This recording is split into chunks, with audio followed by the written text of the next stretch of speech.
नमो अरिहन्ताणं नमो सिद्धाणं नमो आयर्याणं नमो वज्रायाणं नमो लोये सवसाहूढं जीवमजीवं दौवं जिणवरवसहेण जीर्णे दिट्ठं देविन्दविन्दवन्दम् वंदे तम सौदा शिरसा।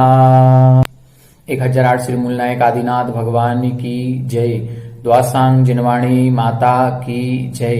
आचार्य श्रेष्ठ आचार्य गुरुवर श्री 108 नेमीचंद्र सिद्धांत चक्रवर्ती महाराज की जय। आचार्य श्रेष्ठ आचार्य गुरुवर श्री 108 विद्यासागर जी महाराज की जय। जगत पूज्य निर्यापक श्रमण मुनि पुंगव श्री 108 सुधा सागर जी महाराज की जय। समस्त मुनि संघ की जय।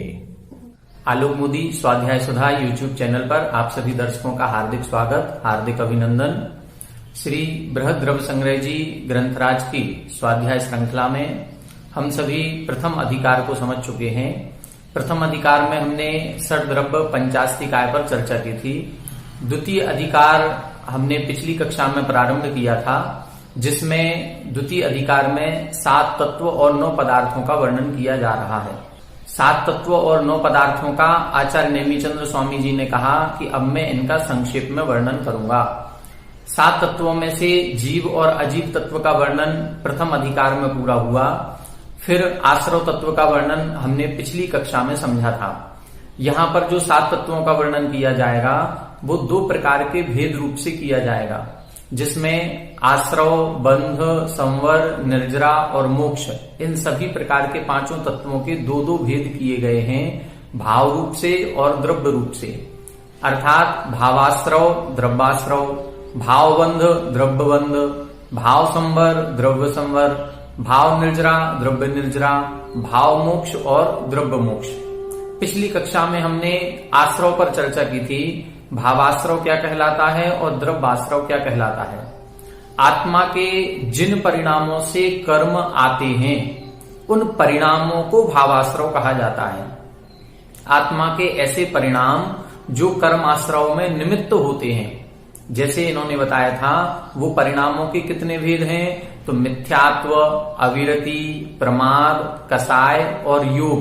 मिच्छत्ता विरदिपमा दजोग कोहादवोथ विण्णेया पण पण पणदह तीयचदु कमसो भेदादु पुब्बस्स। अर्थात मिथ्यात्व, अवरति, प्रमाद, कसाय और योग, ये 5 कारणों से कर्मों का आश्रव हुआ करता है। फिर द्रव्याश्रव क्या कहलाता है, तो जिन परिणामों से कर्म आए वो तो भावाश्रव, लेकिन कर्मों का आना ये द्रव्याश्रव कहलाता है। जो पुद्गल स्कंध अभी कार्मण वर्गणा रूप थे, जब वो कर्म रूप हो जाते हैं तब उसको हम कर्मों का आश्रव कहते हैं, वो द्रव्याश्रव कहलाता है। ये द्रव्याश्रव 8 प्रकार का होता है सामान्य से। ज्ञानावरण, दर्शनावरण, वेदनी, मोहिनी, आयु, नाम, गोत्र और अंतराय। फिर 8 इन भेदों के भी प्रभेद करेंगे तो 148 भेद हो जाते हैं।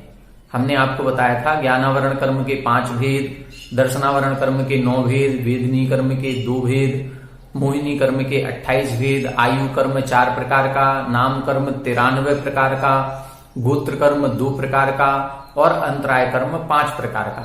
इस प्रकार से 148 भेद हो जाते हैं। और भी कितने भेद हो सकते हैं, तब इन्होंने लिखा था असंख्यातों भेद हो सकते हैं। क्यों?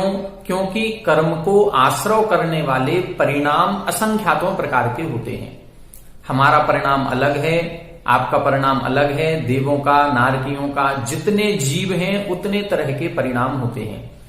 जब हम 5 परावर्तनों में से द्रव्य, क्षेत्र, काल, भव और भाव, तो जो 5वां परावर्तन है भाव परावर्तन, जब हम उसको पढ़ेंगे तब पता चलेगा कि कर्म की एक समय की स्थिति को बांधने के असंख्यातों परिणाम होते हैं। किसी भी कर्म की एक समय की स्थिति बांधने के असंख्यातों परिणाम हैं और हमने वो सभी परिणाम किए हैं और एक एक समय की स्थिति बढ़ा करके हमने 70 कोड़ा कोड़ी सागर तक के मोहिनी कर्म की स्थिति बांधी है। तो परिणाम कितने हैं? असंख्यातों प्रकार के। तो कर्म भी कितने प्रकार का होगा? असंख्यातों प्रकार का। जैसे माना कि समचतुरस्र संस्थान, ये एक प्रकृति है कर्म की। जो नाम कर्म है, नाम कर्म में 93 भेद, उन 93 भेदों में से एक भेद है समचतुरस्र संस्थान। अब जितने देव होते हैं, कितने देव होते हैं? असंख्यातों। उन असंख्यातों देवों के समचतुरस्र संस्थान ही होता है। अब जब असंख्यातों देव हैं और सबके एक ही प्रकृति का समचतुरस्र संस्थान का ही उदय है, तो क्या सारे देव देखने में एक से लगते होंगे? नहीं लगते। सबका संस्थान अलग अलग होगा, सबका चेहरा अलग अलग होगा, सबकी पहचान अलग अलग होगी। जैसे हम सभी के चेहरे पर नाक, आंख, मुंह, कान, ये सारे अंग अपने अपने स्थान पर स्थित हैं। यहीं सभी की नाक यहीं होगी, सभी की आंखें यहीं होती हैं, सभी के कान यहीं होते हैं, सभी का मुंह यहीं होता है, फिर भी सबके चेहरे अलग अलग नजर आते हैं। सबके चेहरे अलग अलग।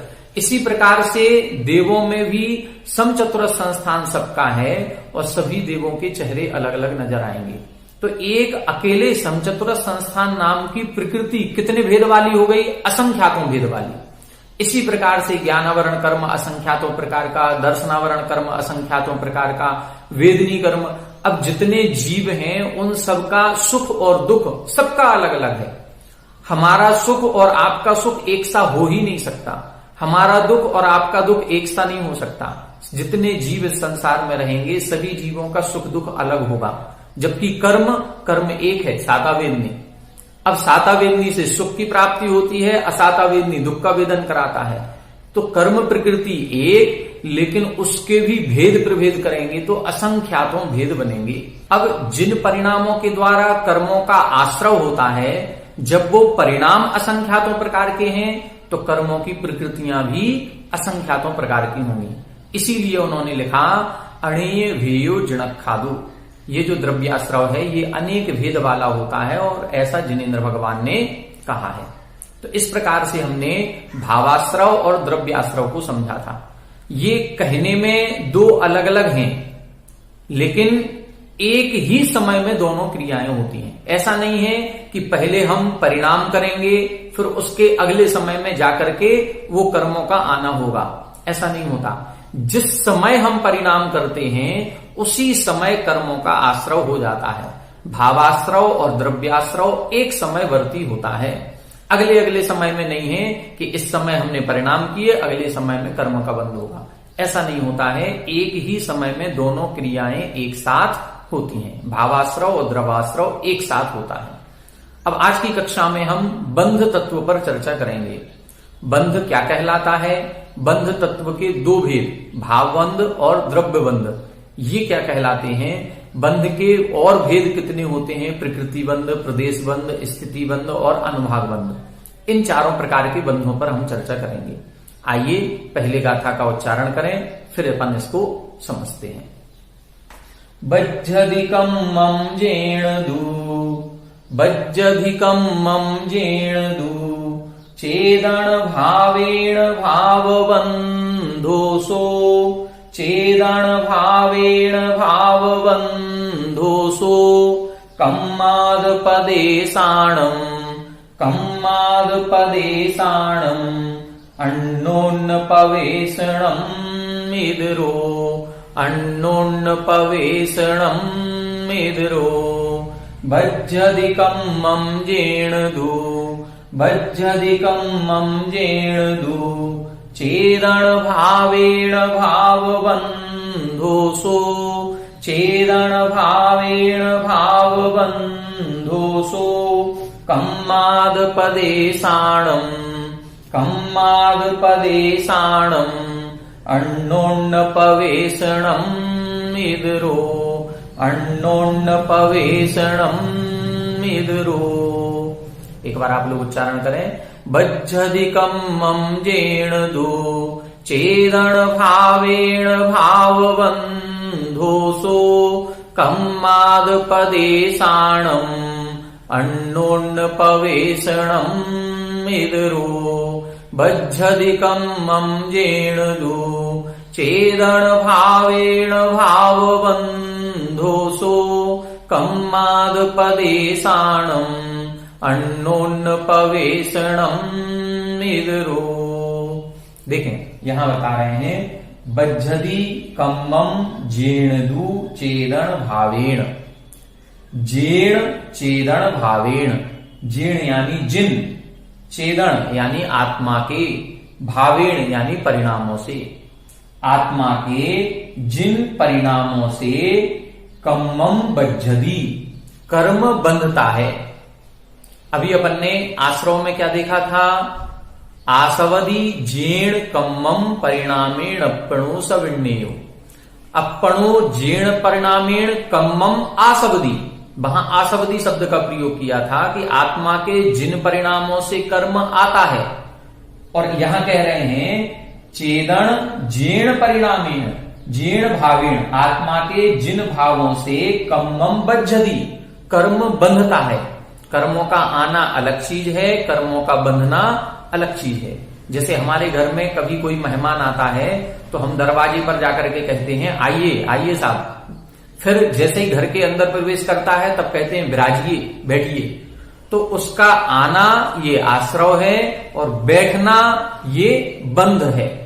इस अपेक्षा से समझना चाहिए। तो चेण चेदन भावेण, जिन आत्मा के परिणामों से कम्मम बज्झति कर्म बंधता है, सो भाव बंधु, उसको हम भावबंध कहते हैं। भावबंध क्यों कह रहे हैं? क्योंकि भाव आत्मा का परिणाम लगा हुआ है, ये परिणामों की मुख्यता का कथन करता है। तो जिन परिणामों से कर्म बंधता है वो भावबंध। फिर क्या लिखा? कम्माद पदेशाणम अन्योन्य पवेशनम इदरु। इदरु का मतलब होता है इतर, विपरीत या दूसरा। जो दो भेद किए थे भावबंध और द्रव्यबंध, तो भावबंध का विपरीत क्या होगा? द्रव्यबंध।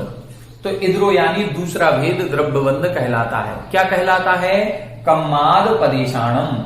कम्माद, यहां पर दो शब्द हैं, कम्म यानी कर्म और आद, आद यानी आत्मा।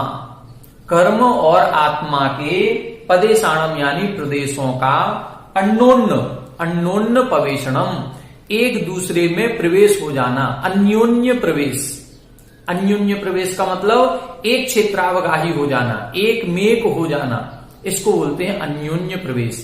जैसे हमने कभी दूध में शक्कर घोली होगी, तो पहले दूध अलग है, शक्कर अलग है, लेकिन जैसे ही हमने शक्कर घोली तो शक्कर का एक एक दाना घुल करके दूध की एक एक बूंद में एक मेक हो गया।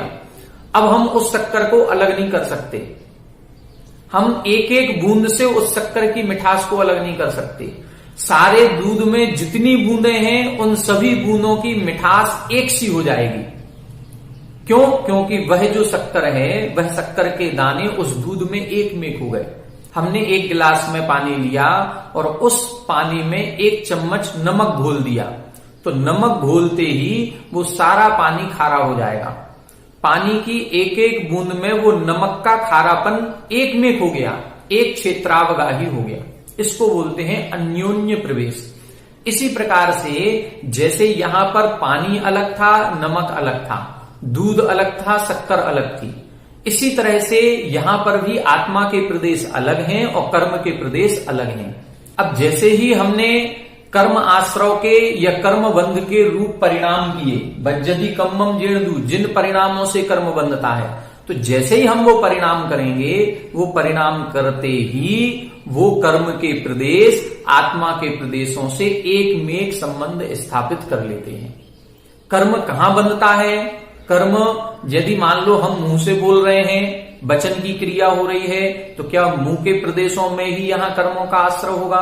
क्या हम ये उंगली हिला रहे हैं तो उंगली हिलते ही ये काय योग यहां हो रहा है, तो केवल कर्मों का आश्रय यहां होगा? नहीं, संपूर्ण आत्म प्रदेशों में कर्मों का आश्रय या कर्मों का बंध होता है। भले ही क्रिया किसी एक प्रदेश में हो रही हो, लेकिन जो कर्म के प्रदेश हैं और आत्मा के प्रदेश हैं वो सारे एक में हो जाते हैं। असंख्यात प्रदेश आत्मा के होते हैं। और कर्म कितने आते हैं? कर्म अनंत परमाणुओं का स्कंध आता है। जब हम प्रदेश बंध की अभी चर्चा करेंगे, उस प्रदेश बंध में अपन पढ़ेंगे नाम प्रत्यय सर्वतो योग विशेषात सूक्ष्मैक क्षेत्रावगाह स्थिता सर्वात्म प्रदेशेष वनंतानंत प्रदेशाः। आचार्य उमा स्वामी जी ने तत्वार सूत्र के 8वें अध्याय में यह सूत्र लिखा कि प्रदेश बंध में कितने अनंतानंत प्रदेश। तो कर्म स्कंद कितना है? अनंतानंत परमाणुओं का स्कंद है। और हमारी आत्मा कितनी है? असंख्यात प्रदेशी है। अब उस असंख्यात प्रदेशी आत्मा में ये अनंतानंत परमाणुओं का कर्म स्कंद एक मेक हो जाएगा। संपूर्ण आत्म प्रदेशों में कर्मबंध हो जाता है। इसको बोलते हैं अन्योन्य प्रवेशनम, अन्योन्य प्रवेश हो जाना। तो इसको कहेंगे द्रव्यबंध। भावबंध जिन परिणामों से कर्म बंधता है वो भावबंध, और उन कर्म के प्रदेशों का आत्मा के प्रदेशों के साथ एकमेक हो जाना, उसको बोलेंगे हम द्रव्यबंध। अब जैसे मान लो हमने दूध का गिलास लिया और दूध पीने लगे, बाद में पता चला अरे इसमें शक्कर तो है ही नहीं। अब हमारे मन में आया कि इसमें हमें मीठा करना है, ये कम मीठा है। तो ये जो परिणाम हुआ ये भावबंध, एक तरह से उदाहरण समझे, ये भावबंध। और जैसे ही हमारे मन में उसको मीठा करने का भाव आया, हम उठे और 1 चम्मच शक्कर ला करके घोल लिए। ये हो गई द्रव्यबंध की क्रिया। तो जिन परिणामों से, वो जो परिणाम आया कि ये मीठा होना चाहिए, कुछ लोग कहेंगे ठीक है रहने दो, कम मीठा पीना चाहिए। लेकिन कुछ के मन में आएगा कि नहीं इसमें अभी कम मीठा है और ये हमें अच्छा नहीं लग रहा, हम 1 चम्मच शक्कर लाएंगे और घोलेंगे। तो जैसे ये परिणाम आया है वो भावबंध, और उसका ला करके घोल देना ये द्रव्यबंध। तो जिन परिणामों से कर्म बंधते हैं वो भावबंध, और कर्मों के प्रदेशों का और आत्मा के प्रदेशों का एकमेक हो जाना ये द्रव्यबंध। आप सब रोटी जैसे घर में बनाई जाती है, तो जब आटा लेते हैं तो उस आटे को गूंथते समय उसमें नमक डाला जाता है। तो आटा इतना सारा था, नमक इतना सा था, लेकिन उसको गूंथते समय, उसमें पानी मिलाते समय उसको एक मेक कर देते हैं। जब हम रोटियां खाते हैं और मान लो कि जो हमने आटा गूंथा था उसमें 10 रोटी बनाई गई, तो 10 रोटियों में वो नमक का स्वाद आएगा। ऐसा नहीं है कि इतना सा नमक था तो वो किसी एक रोटी में ही उसका स्वाद आएगा, नहीं, वो पूरे आटे में गुथ गया, पूरे आटे में उस नमक के कण घुल गए। इस कारण से संपूर्ण आटे के जितने द्रव्य थे उन संपूर्ण आटे के द्रव्य में नमक का द्रव्य पूरा घुल मिल जाता है, एकमेक हो जाता है, अन्योन्य प्रवेश इसको हम कहते हैं। इसी को हम द्रव्यबंध कहते हैं। एक बार फिर से देख लें। चेदन जीर्ण परिणामी, चेदन यानी आत्मा के जिन परिणामों से कम्मम बज्जति कर्म बंधता है सो भावबंधु, उसको हम भावबंध कहते हैं। और कम्माद प्रदेशाणम, कर्म और आत्मा के प्रदेशों का अन्योन्य प्रवेशनम, अन्योन्य प्रवेश हो जाना इधरो यानी दूसरा द्रव्यबंध कहलाता है। अब ये द्रव्यबंध कितने प्रकार का होता है? तो ये द्रव्यबंध 4 प्रकार का होता है। अब इन 4 प्रकार के द्रव्यबंध की चर्चा अगली गाथा में आएगी। आइए देखते हैं अगली गाथा। आइए देखें, इस गाथा को देखते हैं।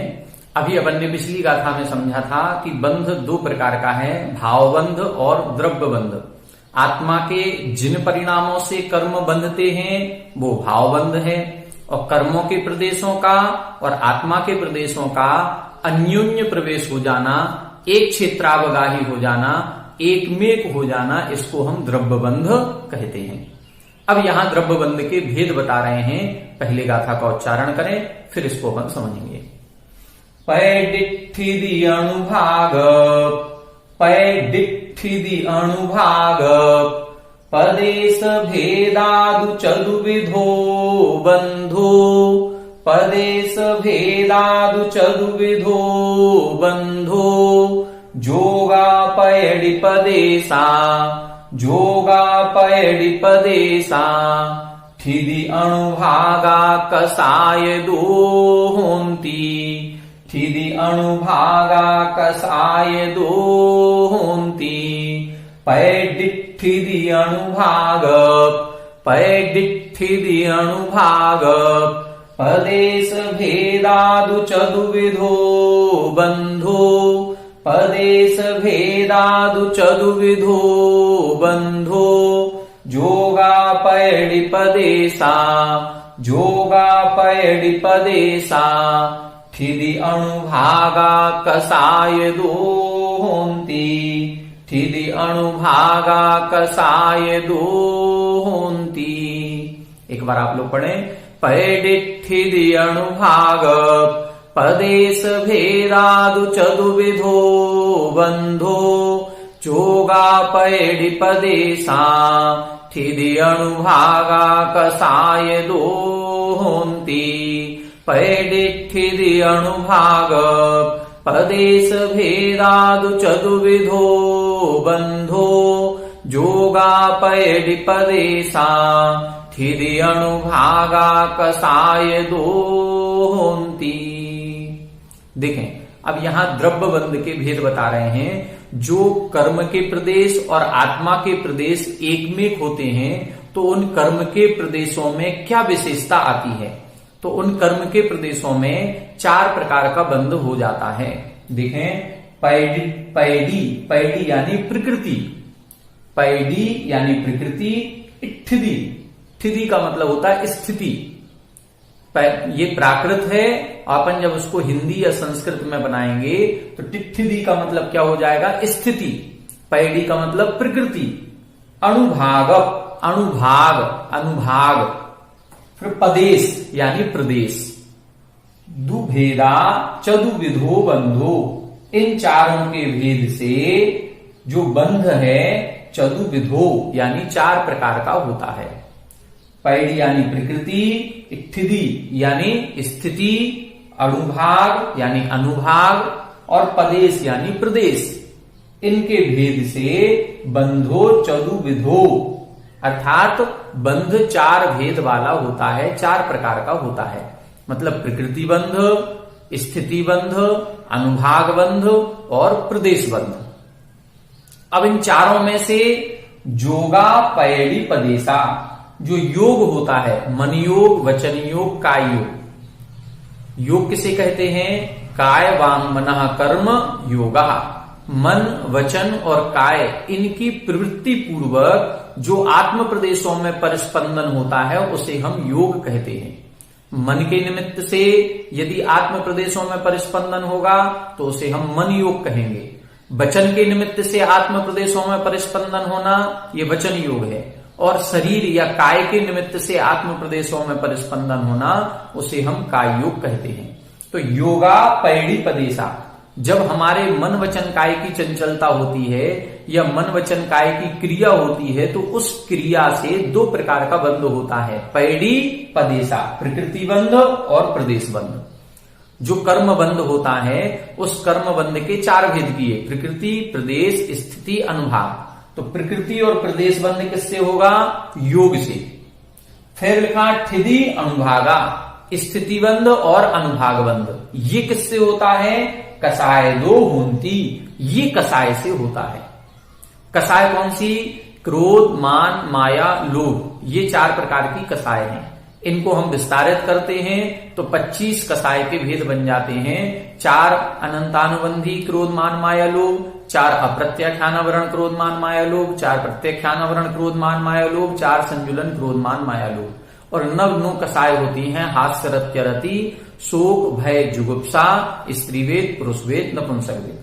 तो ऐसे ये 25 कसाय के द्वारा स्थिति और अनुभाग बंध होता है। पहले अब अपन ये समझें कि ये बंध कहलाता क्या है।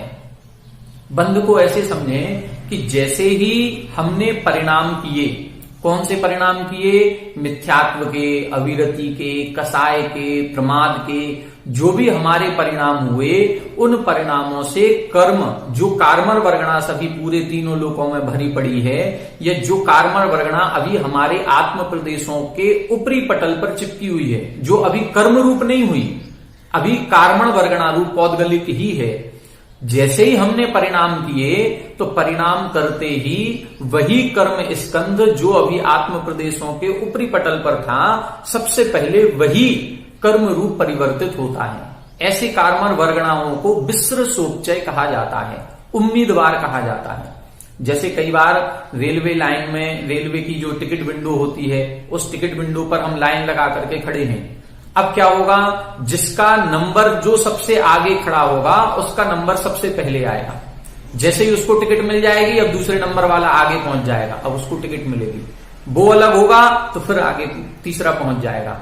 इसी प्रकार से हमारे जो आत्म प्रदेश हैं, इन आत्म प्रदेशों में कई प्रकार के कर्म स्कंध हैं जो कर्मरूप हो चुके हैं, हमारे परिणामों के द्वारा कर्मरूप हो चुके, लेकिन कुछ कर्म कार्मण वर्गणाएं जो अभी पौद्गलिक हैं, कर्मरूप नहीं हुई हैं, कुछ ऐसे कार्मण वर्गणा के स्कंध भी इसी आत्म प्रदेशों पर लगे हुए हैं, उनको हम विसृसोपचय कहते हैं। जैसे ही हमारे आत्मा के परिणाम मिथ्यात्व या कसाय रूप होते हैं, जैसे ही मन वचन काय की प्रवृत्ति होती है, इस मन वचन काय की प्रवृत्ति और कसाय के होने से ये कार्मण वर्गणा कर्म स्कंध रूप परिवर्तित हो जाती है। कितने स्कंध परिवर्तित हो जाते हैं कर्म रूप? अनंतानंत। तो ये जितने हमने संख्या का निर्धारण किया है, अनंतानंत कार्मण वर्गणा या अनंतानंत कर्म परमाणु, ये जो कर्म परमाणुओं की संख्या है, इसको हम प्रदेश बंध कहते हैं। हम जब भी बंध करेंगे तो कुछ ना कुछ कार्मण वर्गणा के स्कंधों को कर्मरूप परिणमाएंगे। तो वो कार्मण वर्गणा के स्कंध कितने हैं, उनकी क्वांटिटी को हम प्रदेश बंध कहते हैं। अब जैसे ही वो प्रदेश बंध होगा तो वो जो क्वांटिटी हमको अनंतानंत वर्गणाएं मिली, वो अनंतानंत वर्गणाएं अब उनमें स्वभाव आएगा। ये करेंगी क्या? ये जो कर्म रूप हो गई हैं, अब इनका फल कैसा मिलेगा? ये क्या करेंगी? तो कुछ वर्गणाएं हमारे ज्ञान को ढकेंगी, कुछ वर्गणाएं हमारे दर्शन गुण का घात करेंगी, कुछ वर्गणाएं हमें एक ही आयु में रुक करके रखेंगी, कुछ कार्मण स्कंध जो होंगे वो हमें सुख दुख का वेदन कराएंगे, कुछ ऐसे होंगे जो हमारे शरीर आदि की रचना करेंगे। तो ये 8 प्रकार से, जो 8 अभी अपन ने द्रव्याश्रव के भेद पढ़े थे, नाना वर्णादीनम, तो ज्ञाना वर्ण आदि रूप, ये 8 प्रकार से बट जाती हैं। ये 8 क्या हैं? ये 8 स्वभाव हैं।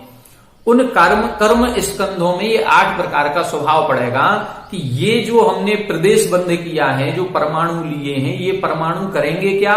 तो इतने परमाणु ज्ञान को ढकेंगे, इतने परमाणु दर्शन गुण का घात करेंगे, इतने परमाणु सुख दुख देंगे। इसको बोलते हैं प्रकृति बंध। ये प्रकृति बंध कहलाता है, उसमें स्वभाव का आ जाना। अब वो मान लो 100 परमाणु ऐसे थे जिनमें सुख दुख देने की शक्ति आ गई कि ये सुख देंगे और दुख देंगे। तो इन परमाणुओं में जो ये सुख दुख देने का स्वभाव आया है, ये कब अपना सुख दुख देंगे, कितने समय बाद देंगे, ये स्वभाव से च्युत कब होंगे, उसको बोलते हैं हम स्थिति बंध। ये जो कर्म स्कंध हमारी आत्मा से बन गए, ये कितनी देर तक हमारी आत्मा से बंधे रहेंगे और हमें सुख दुख देते रहेंगे, हमारे ज्ञान गुण को ढकते रहेंगे, हमें संसार में मोहित करते रहेंगे। इसको बोलते स्थिति बंध, काल मर्यादा। मान लो एक कर्म हमने बांधा सातावेदनी, ये हमें 100 वर्ष तक सुख देगा, या ये हमें 33 सागर तक दुख देगा। ये जो कर्म बंध होता है उसको बोलते हैं हम स्थिति बंध। अब क्या होगा आगे देखें, अनुभाग बंध किसे कहेंगे? अब ये हो गया कि इतने परमाणु हमने लिए, 1 लाख परमाणु लिए, 1 लाख का हमने बंटवारा कर दिया, 10,000 परमाणु ज्ञान को ढकेंगे, 20,000 परमाणु सुख दुख देंगे, 30,000 परमाणु मोहित करेंगे, 5,000 परमाणु उच्च नीच गोत्र में पहुंचाएंगे। ये हमारा प्रकृति बंध हो गया। प्रकृति बंध होने के बाद, प्रदेश और प्रकृति बंध के बाद अब ये कब तक करेंगे? ये जो सुख दुख देंगे ये 10 वर्ष तक देंगे, ये 5 वर्ष तक देंगे, ये 1 सागर तक देंगे। ये इनका हो गया स्थिति बंध। अब ये कितना सुख देंगे, उसकी तीव्रता कितनी होगी? हम सुखी तो होते हैं, लेकिन सुखी होने का भी फल सबको अलग अलग मिलता है, दुखी होने का भी फल सबको अलग अलग मिलता है। तो उस दुख की तीव्रता कितनी होगी? वो दुख की तीव्रता असाता वेदनी का उदय आएगा तो हमारे घर में चोरी होगी क्या, या हमारे शरीर में कोई कष्ट पहुंचेगा, हमारा एक्सीडेंट हो गया तो मान लो शरीर में एक मात्र खरोंच मात्र आई है और किसी का पैर ही पूरा कट गया, या किसी का बिल्कुल मरण ही हो गया, किसी को बहुत ज्यादा चोट आई, तो सबके दुख अलग अलग होंगे। तो ये उस कर्म की तीव्रता पर डिपेंड करेगा, उसके फल देने की शक्ति। उस फल देने की शक्ति को ही हम अनुभाग कहते हैं या अनुभव भी कहा जाता है। आचार्य उमा स्वामी जी ने अनुभव शब्द का प्रयोग किया है और आचार्य नेमिचंद स्वामी जी ने अनुभाग शब्द का प्रयोग किया, दोनों एक ही है। तो अनुभाग किसे कहेंगे? फल देने की शक्ति। जैसे कोई कर्म हमने बांधा, ये ज्ञान को ढकेगा, लेकिन ज्ञान को कितनी तीव्रता से ढकेगा?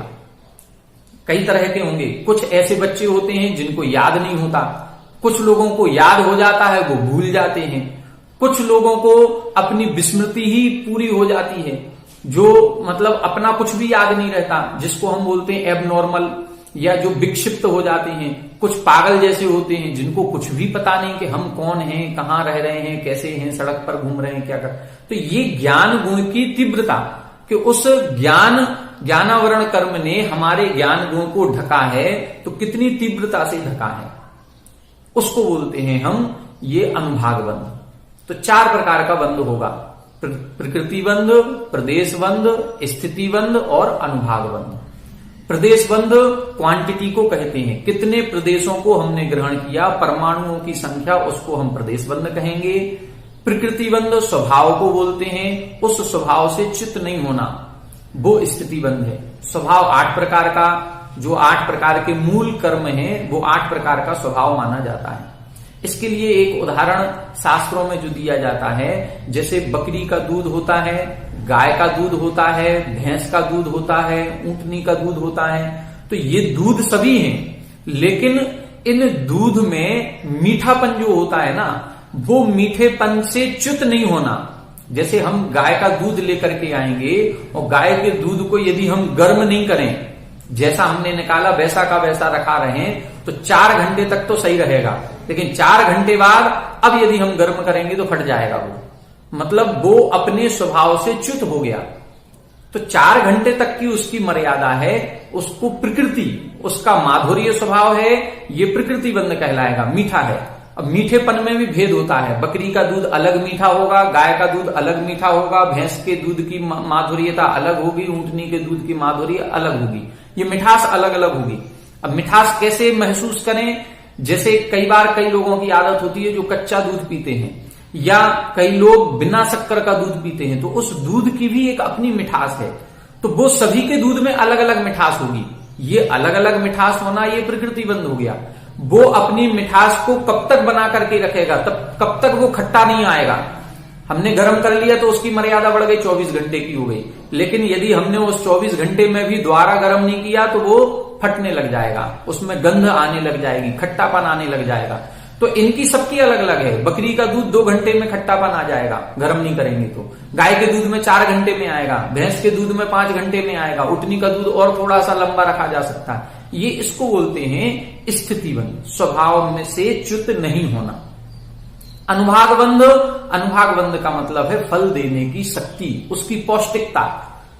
ऊँटनी का दूध हम 100 ग्राम पिएंगे तो हमें ताकत ज्यादा आ जाएगी, भैंस का दूध हमको पाव भर पीना पड़ेगा, गाय का दूध 1 लीटर पिएंगे, तो ये सबकी अलग अलग उसकी पौष्टिकता है, तो ये उसको बोलते हैं अनुभाग बंध। तो इसी तरह से कर्म स्कंधों में होता है, जब कार्मण वर्गणाएं के स्कंध कर्मरूप होते हैं तो ये चारों विशेषताएं एट ए टाइम एक ही समय में आ जाती हैं। जिस समय प्रदेश बंध होता है उसी समय उनमें स्वभाव पड़ जाता है, उसी समय उनमें ये हो जाता है कि ये कितने समय तक हम अपना फल देंगे, और उसी समय उनकी फलदान शक्ति भी निर्धारित हो जाती है कि ये कितना फल देंगी। यदि असाता वेदनी कर्म का उदय आएगा तो पैर में एक कांटा मात्र चुभेगा या सीधी फांसी की सजा सुना दी जाएगी, ये उसी समय निर्धारित हो जाएगा कि वो असाता वेदनी की तीव्रता कितनी होगी। इसको बोलते हैं हम अनुभाग बंध। तो ऐसे ये 4 प्रकार का बंध होता है। अब ये जो 4 प्रकार का बंध है, प्रकृति बंध, प्रदेश बंध, स्थिति बंध और अनुभाग बंध, इन 4 में से 2 बंध, प्रकृति और प्रदेश बंध, योग से होते हैं। योग का मतलब हमारे मन, वचन और काय की चंचलता। मन से हम कुछ ना कुछ सोचते रहते हैं, वचनों से कुछ ना कुछ बोलते रहते हैं, काय से भी हम इधर उधर घूमते रहते हैं, हाथ पैर हिलाते रहते हैं। तो ये जो मन वचन काय की चंचलता होती है, इससे जो आत्मा के प्रदेशों में परस्पंदन है उसको हम मन योग, वचन योग, काय योग कहते हैं। और जितना ज्यादा मन योग, वचन योग, काय योग होगा, हमारे कर्म बंध होगा। तो प्रकृति और प्रदेश, ये 2 बंध योग के प्रधानता से होते हैं, इनमें योग निमित्त होता है। मतलब जितना ज्यादा हम मन वचन काय की प्रवृत्ति करेंगे, हमारे कर्म परमाणु उतने ज्यादा आएंगे, अधिक प्रदेश बंध होगा। जितना ज्यादा परिस्पंदन होगा उतना ज्यादा अधिक परमाणु आएंगे, और उन परमाणुओं में फिर प्रकृतियों का विभाग होगा। ये ज्ञान को ढकेंगे, ये दर्शन को ढकेंगे। ये किसका काम है? ये योग का। अब इस प्रकृति जो बन गई है, इसमें स्थिति, ये कब तक ज्ञान को ढकेगा और कितना ज्ञान को ढकेगा? ये स्थिति और अनुभाग, ये कसाय का काम है। जो हमारे अंदर क्रोध मान माया लोभ के परिणाम होते हैं, ईर्ष्या के जलन के परिणाम होते हैं, ये परिणाम इसमें स्थिति और अनुभाग डालते हैं। प्रकृति और प्रदेश बंध से आत्मा का कुछ भी बिगाड़ नहीं होता। प्रकृति बंध प्रदेश बंध कितना भी हो जाए, इससे आत्मा में कोई विशेष फर्क नहीं पड़ता। हम 1,00,000 परमाणुओं का ग्रहण करें चाहे अनंतानंत परमाणुओं का ग्रहण करें, इससे कोई विशेष फर्क नहीं पड़ता। अब वो जो प्रकृति पड़ी है, वो प्रकृति चाहे ज्ञान को ढके, चाहे दर्शन को ढके, चाहे सुख दुख दे, इससे कोई फर्क नहीं पड़ने वाला है। फर्क पड़ता है कि जो प्रकृति दुख देगी वो कितना दुख देगी और कब तक दुख देगी। यदि वही प्रकृति 100 वर्ष तक दुख देगी तो कई लोगों को आपने ये सुना होगा कि हमारी जिंदगी तो ऐसे ही दुखमय निकल गई, पता नहीं हमारे सुख के दिन कब आएंगे। उनके जीवन में उन्होंने 50-60 वर्ष निकाल दिए और सुख नहीं देखा, हमेशा टेंशन में बने रहे, हमेशा गरीबी में बने रहे, हमेशा शारीरिक दुख उनको मिलता रहा, कोई ना कोई बीमारी बनी रही। तो ये जो दुख उनको मिल रहा है, ये दुख कितने लंबे समय से मिल रहा है, ये ज्यादा कष्टकारी है। और उस दुख की तीव्रता कितनी है, वो तीव्रता फलदायी होती है। तो ये तीव्रता और ये स्थिति ये ज्यादा खतरनाक होती है। इसलिए योग से ज्यादा फर्क नहीं पड़ता है, कसाय से ज्यादा फर्क पड़ता है। हमें सबसे ज्यादा अपने परिणामों को कंट्रोल करना चाहिए कि हमारे परिणाम कसाय सहित ना हो। यदि हम मान लो कि जैसे कसाय से स्थिति बंध और अनुभाग बंध होता है, तो इनकी भी विशेषताएं बताई गई हैं कि जब हमारे शुभ परिणाम होते हैं, विशुद्ध परिणाम होते हैं, कसाय की मंदता जब होती है, तब जो प्रकृतियां हैं ये 2 रूप में है, शुभ और अशुभ। तो शुभ प्रकृतियों का अनुभाग उत्कृष्ट होता है, और जब हमारे संक्लेश परिणाम होते हैं, कसाय की तीव्रता होती है, तो प्रकृतियों में अनुभाग कम पड़ता है।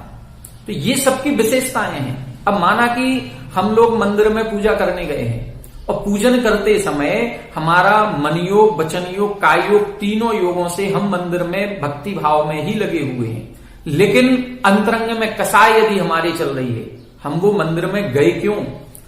हम किसी से जलनवश गए हैं, किसी से ईर्ष्या हमारी हुई थी, किसी ने हमसे कहा था कि तुम यहां पूजन करके दिखाना, फिर देखते हैं हम। तो हमने कहा था कि हम करके दिखाएंगे, तुम्हें जो करना हो तुम कर लेना। ये कसाय बस यदि हम गए थे तो वो कसाय से, अब पूजन भले हम कर रहे हैं, शुभ क्रिया कर रहे हैं, शुभ योग हो रहा है, लेकिन वो क्रोध कसाय के कारण हो रहा है कि मान कसाय के कारण हो रहा है। यदि वो कसाय की तीव्रता उस समय रहेगी तो शुभ योग होने से प्रकृति तो शुभ बन जाएगी, शुभ योग होने से सातावेदनी बनेगी, शुभ प्रकृतियों का आश्रय होगा। लेकिन कसाय की तीव्रता होने से उन शुभ प्रकृतियों का अनुभाग बहुत कम होगा। वो सातावेदनी तो बनेगी लेकिन सुख बहुत कम थोड़ा सा देगी। तो क्या मतलब निकलेगा? हमें करना यह है कि हमारा योग भी शुभ हो और कसायों की मंदता भी हो। तो हमें जब वो शुभ प्रकृति बनेगी तो उस शुभ प्रकृति का अनुभाग भी तीव्र होगा। जैसे माना कि एक व्यक्ति है, उसको अचानक से 1,00,000 रुपए की जरूरत है। अब उसको 1,00,000 रुपए की जरूरत है और वो दिमाग लगा रहा है कहां से 1,00,000 की व्यवस्था हो जाएगी। अब उसको पूरी सब कोशिश करने के बाद 80,000 की व्यवस्था बन गई, तो उसको सुख होता है, लेकिन कितना सुख होगा? कम होगा। उसको ऐसा लगेगा 20 और मिल जाते तो अच्छा रहता। किसी व्यक्ति को 1,00,000 की जरूरत थी, उसकी 1,00,000 की व्यवस्था बन गई, उसको थोड़ा सा और ज्यादा सुख होगा, वो ज्यादा सुखी है। और किसी को 1,00,000 की जरूरत थी, उसको 10,00,000 की व्यवस्था बन रही है, वो और ज्यादा सुखी रहेगा। वो कहेगा क्या 1 की जरूरत थी, 1 मांगे थे 10 मिल गए उसके। तो ये सुख का अनुभाग है, ये अनुभाग कहलाएगा कि उसके सुख की तीव्रता कितनी है। तो ये जो अनुभाग बंद होता है, ये अनुभाग बंद कसाय से होता है। तो हम जब भी कोई शुभ क्रिया करें, शुभ क्रियाओं के शुभ योग के होने पर शुभ प्रकृतियां बनेंगी, ये तो बिल्कुल ठीक बात है। शुभः पुण्यस्य शुभः पापस्य। शुभ योग पुण्य कर्म के आश्रय का कारण है और अशुभ योग पाप कर्म के आश्रय का कारण है। तो शुभ योग से पुण्य प्रकृतियां बनेंगी, लेकिन यदि हमारी उस समय कसाय तीव्र होगी, तीव्रता संक्लेश परिणाम होंगे, तो उनमें अनुभाग कम से कम पड़ेगा। इसलिए जब भी हम शुभ कार्य करें, सामायिक करें, स्वाध्याय करें, पूजन पाठ करें, उस समय शुभ कार्य करते समय अपने परिणामों को भी संक्लेशित नहीं करें, विशुद्ध रखें। किसी से ईर्ष्यावशात कोई कार्य ना करें, मान कसाय में आकर के दान आदि ना दें, तो ये जितने भी शुभ कार्य हैं, इन शुभ कार्यों में परिणामों को विशुद्ध बना करके करना चाहिए। तो यहां स्पष्ट हो गया प्रकृति और प्रदेश बंध। प्रकृति और प्रदेश बंध योग से होता है और स्थिति अनुभागा, स्थिति और अनुभाग बंध कसाय से होते हैं। अब बंध के जो हेतु लिखे थे उसमें लिखा था मिथ्या दर्शन, अविरति, प्रमाद, कसाय और योग। तो वहां तो मिथ्यात्व भी लिखा था, वहां अविरति भी लिखी थी, वहां प्रमाद भी लिखा था। इन तीन का क्या होगा? यहां तो आपने योग इधर ले लिया, कसाय इधर ले लिया, बाकी तीन की उपस्थिति होती है, उनसे बंध नहीं होता। वो परिणाम ऐसे हैं, उन परिणामों से कर्मों का आश्रव होगा, उन परिणामों से कार्मर वर्गणा के जो स्कंद थे वो कर्म रूप परिवर्तित होंगे। लेकिन जो बंध होगा प्रकृति, प्रदेश, स्थिति, अनुभाग, ये मात्र दो से ही होता है, योग से और कसाय से। योग से प्रकृति प्रदेश बंध होगा और कसाय से स्थिति अनुभाग बंध होता है। जैसे कुछ समय पूर्व पूज्य आचार्य गुरुवर विद्यासागर जी महाराज श्री ने एक अपने प्रवचनों में वाक्य कहा था कि कर्म बंध के क्षेत्र में मिथ्यात्व अकिंचित कर है। तो इस पर विवाद हुआ, कई सारे विद्वानों ने विवाद किया कि ऐसे मिथ्यात्व अकिंचित कर कैसे हो गया। हम सभी मिथ्यात्व को ही तो दोष देते हैं कि मिथ्यात्व के कारण से संसार हो रहा है, सारा संसार मिथ्यात्व के कारण से है। और आप कह रहे हैं कि बंध के क्षेत्र में मिथ्यात्व अकिंचित कर है। अकिंचित कर का मतलब कुछ नहीं करता, उसका कोई रोल नहीं। तब आचार्य श्री ने बहुत अच्छे उदाहरण से उधर समझाया था कि जैसे जो एक पेड़ है और उस पेड़ को हमको काटना है, तो पेड़ काटने के लिए कुल्हाड़ी काम आती है और उस कुल्हाड़ी में दो चीजें होती हैं, एक लकड़ी का बेंट होता है और एक लोहे का वो औजार होता है। तो जो लकड़ी का बेंट है, लकड़ी का बेंट उसमें लगाया जाता है लोहे के औजार में, फिर जाकर के उस पर प्रहार किया जाता है पेड़ पर, तब जाकर के पेड़ जल्दी कट जाता है। यदि वो लकड़ी का बेंट नहीं होगा तो क्या अकेले लोहे के औजार से हम पेड़ काट पाएंगे? नहीं काट पाएंगे, लकड़ी का बेंट जरूरी है। तो ये मिथ्यात्व अविरति लकड़ी के बेंट की तरह है। लेकिन पेड़ वास्तविकता में किससे कट रहा है? लकड़ी से कट रहा है कि लोहे के औजार से? लोहे के औजार से। इसी प्रकार से हमारे कर्म बंध में सहायक मिथ्यात्व भी है, असंयम भी है, पाप भी है, अविरति है, प्रमाद है। जितनी क्रियाएं हम कर रहे हैं ये सारे के सारे कर्म बंध में सहायक हैं। लेकिन वास्तविकता में कर्मबंध किससे होगा? वास्तविकता में कर्मबंध योग और कसाय से होता है। योग से प्रकृति और प्रदेश बंध होता है, कसाय से स्थिति और अनुभाग बंध होता है। तो अब जो भावाश्रव, द्रव्याश्रव, भावबंध और द्रव्यबंध, ये चार चीजें हो गई। ये चारों भी चीजें एक ही समय में होती हैं, ये भी ध्यान रखना है। ये चारों में अलग अलग समय नहीं लगेंगे कि एक समय में हमने भावाश्रव किया, आश्रव के परिणाम दिए, दूसरे समय में कर्म आए, तीसरे समय में भावबंध हुआ, चौथे समय में द्रव्यबंध होगा। नहीं, ये सारे के सारे एक ही समय की क्रिया होती है। भावाश्रव, द्रव्याश्रव, भावबंध और द्रव्यबंध, ये चारों कार्य एक साथ एक ही समय में होते हैं। तो इस प्रकार से आज हमने बंध तत्व की चर्चा आपसे की। बंध तत्व के संबंध में दो गाथाएं आज अपन ने देखी। पहली गाथा में परिणामों की बात की थी, भावबंध, जिन परिणामों से कर्म बनते हैं वो भावबंध, और कर्मों के प्रदेशों का आत्मा के प्रदेशों के साथ एक में खो जाना, ये द्रव्यबंध। फिर द्रव्यबंध चार प्रकार का बताया, प्रकृति बंध, प्रदेश बंध, स्थिति बंध, अनुभाग बंध। जो कर्म परमाणु हमारी आत्मा में आते हैं, उन कर्म परमाणुओं की क्वांटिटी को हम प्रदेश बंध कहते हैं। फिर उसमें प्रकृति का पड़ जाना, स्वभाव का आ जाना, इसको हम प्रकृति बंध कहते हैं। वो जो स्वभाव पड़ा है उस स्वभाव से च्युत नहीं होना, या कितने समय बाद ये अपने स्वभाव को छोड़ देगा। मतलब जो कर्म बंधा है जिसमें सातावेदनी सुख या दुख देने की शक्ति आई है, ये सुख दुख कब तक देगा, इसको हम स्थिति बंध कहते हैं। और उस सुख दुख की तीव्रता कितना, उसकी अनुभाग शक्ति, उस अनुभाग शक्ति को हम अनुभाग बंध कहते हैं।